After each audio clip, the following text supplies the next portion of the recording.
So they have the information. They know the difference. They know that these allegations do not meet the test of the Constitution. They know that they're not impeachable offenses, but they press forward because it is really a coup d'etat where they are trying to do with this impeachment what they were unable to do at the ballot box. The American people should be outraged. The American people should let them know in no uncertain terms that we will not stand for it. He knew quite properly that an impeachment of a president is an undoing of a national election. And one of the reasons we all feel so angry about what they are doing is that they are ripping from us, they are ripping asunder our votes. They are telling us that our votes don't count and that the election must be set aside. They are driven by hatred. They hate Bill and Hillary Clinton so much they will stop at nothing to bring him down. Oh, but they got another thought coming. They thought that Bill Clinton was just going to fold up his tent and go home. Oh, but Hillary said, oh no. Oh no. Oh no. Let me tell you what Hillary said. Hillary said, Bill, you go out there and do the people's business. She said, Bill, I don't care what they say. You go out there, the polls show everywhere. The people like the work that you're doing. You go on out there and do the people's work and I'll take care of you later.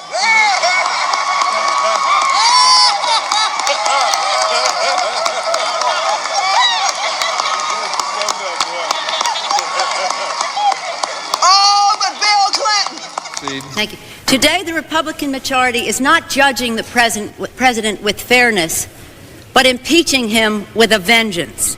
In the investigation of the president, fundamental principles which Americans hold dear, privacy, fairness, checks and balances, have been seriously violated. And why? Because we are here today because the Republicans in the House are paralyzed with hatred of President Clinton, and until the Republicans free themselves of this hatred, our country will suffer.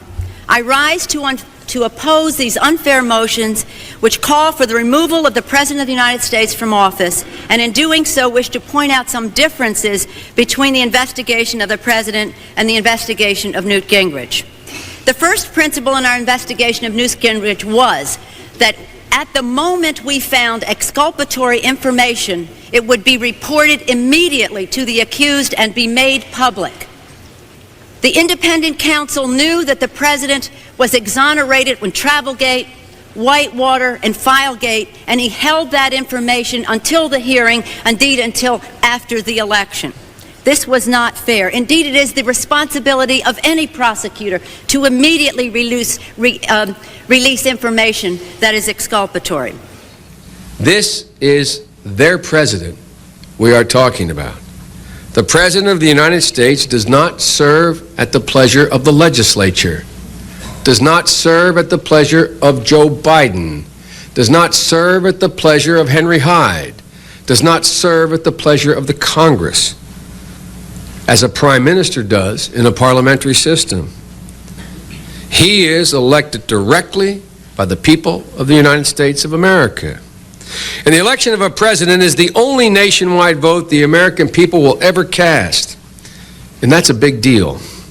The American people don't think that they have made a mistake by electing Bill Clinton, and we in Congress had better be very careful before we upset their decision and make darn sure that we are able to convince them, if we decide to upset their decision, that our decision to impeach him was based upon principle and not politics.